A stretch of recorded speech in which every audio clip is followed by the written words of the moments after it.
Hi, word nerds. We have a sentence this week, which I know last week I dropped the ball on providing a sentence. Well, I gave you one, I just never made the video. So I wanted to make sure I did it this week. So I picked a really long sentence this week from a book called Light in the Darkness, which a lot of our fourth graders will be able to connect to their social studies learning right now. But the sentence says, "In the dark of our cabin, I can't see my mama, but I can feel her breath on my face in whispers." So we're going to investigate the punctuation. It is a period, so it's either going to be declarative, which is just a normal saying, or it's just telling you something basic, or it's going to be a command. This doesn't command anybody to do something. In fact, it's just telling us what somebody else is experiencing. So this is just going to be declarative.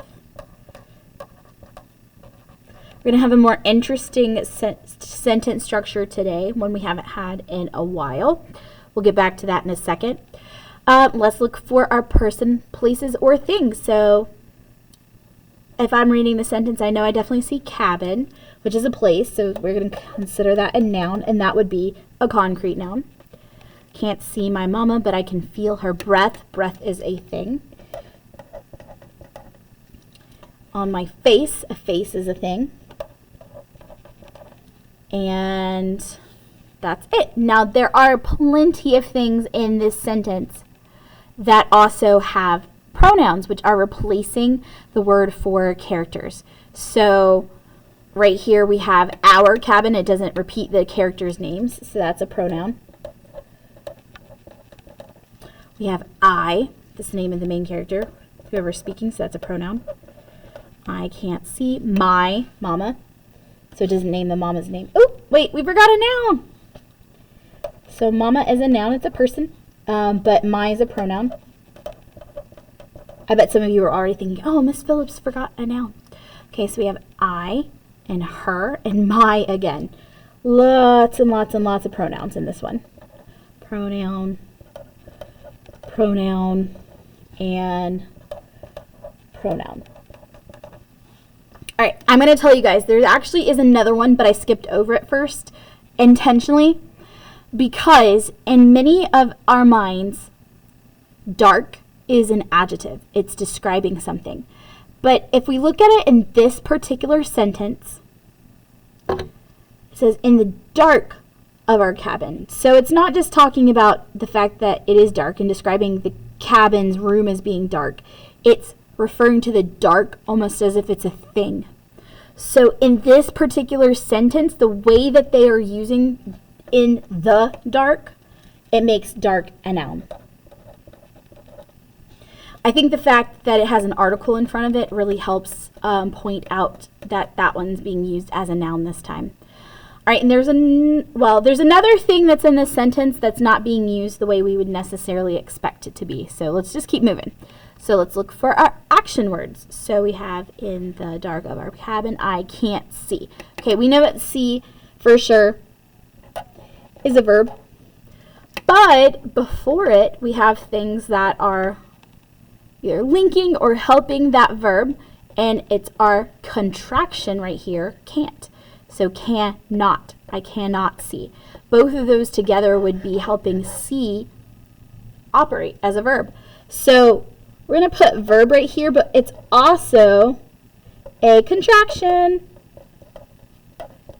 And I know that with that Super Bowl activity, a lot of you guys got to explore contractions again, which we haven't done in a while. So you guys know that this is can and not combined. Tract means pull. We pull that word together. All right, can't see my mama, but I can feel. Feel is a verb. And just like up here, how can, but it was cannot, helped see. Down here, can is contributing to feel. So this is also a verb. Can feel her breath on my face in whispers. Okay, so we're in a good spot right now. So right now we have in, the, of, but, on, in, and whispers. So some of you are probably saying, oh, whispers, whispers, whispers.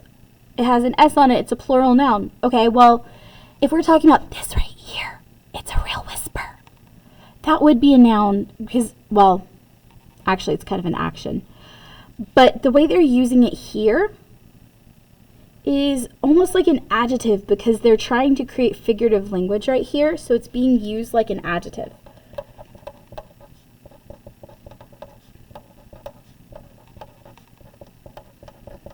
Because they're trying to make you picture her breath as gentle and like soft as a whisper. Figurative language.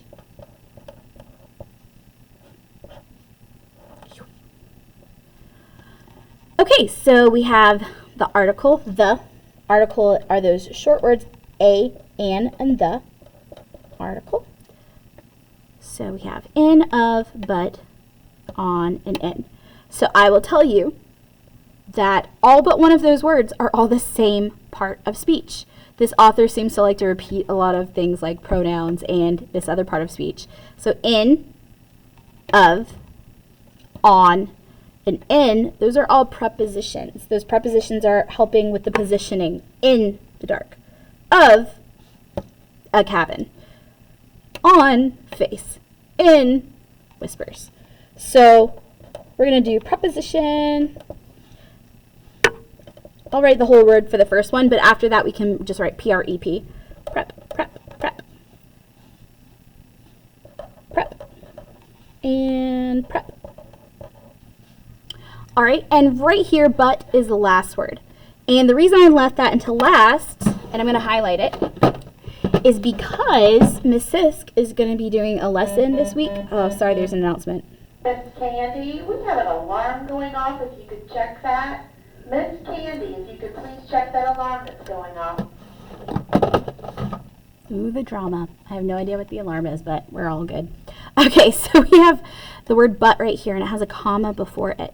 So this is a conjunction, specifically a coordinating conjunction. So we can think of conjunction like joining. We're trying to join this part to this part. And we always signal that with a comma before it. So I think it'll be, I think Friday that you guys will talk about this, maybe. Well, maybe a little bit about conjunctions earlier in the week. But it's a coordinating conjunction. And that actually helps tell us what type of sentence structure this is. So if I cross out everything after my coordinating conjunction, in the dark of our cabin I can't see my mama. Okay, all of that could be by itself. And then over here, I can feel her breath on my face and whispers. That can also stand by itself.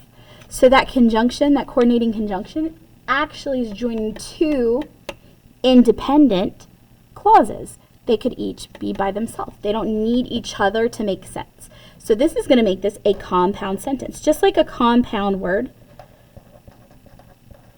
would be something like foot and ball.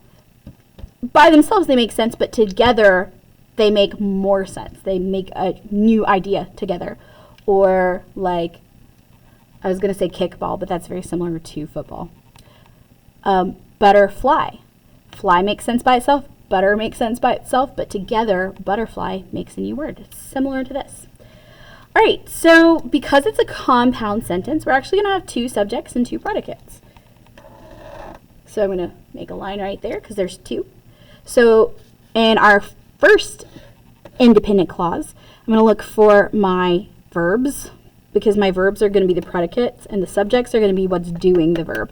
So in the dark of our cabin, oh, right here it says can't see. Can't and see because they all work together. Who's can't see? Not my mama. My mama can't see. It's I can't see. I am doing the can't seeing.